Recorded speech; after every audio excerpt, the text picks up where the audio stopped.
Панагюрското съкровище е уникално по рода си и е феномен на античното изкуство.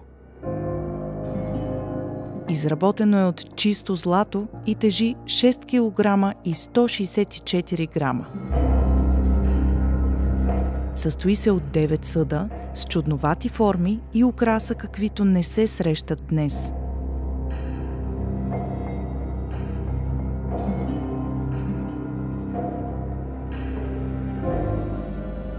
Сервизът включва амфора, фиала, 3 ритона, изковани във формата на женски лица, амазонки, 3 с форма на животински глави, 2 елена и овен, и 1 ритон с протоме, част от тялото на козел.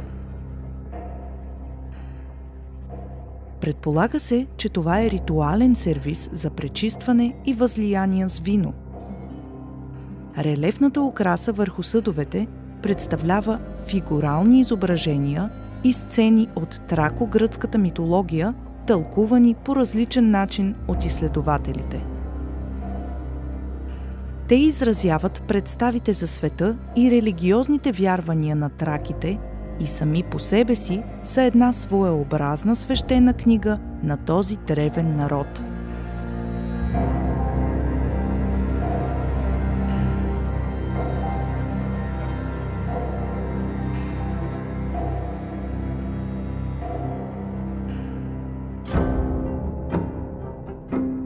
На кого е принадлежало съкровището? Въпрос, по който съществуват различни хипотези. Възможно е то да е било на Севт III или на Александър Велики, а може да е било част от ритуалните сервизи на неизвестен днес античен храм.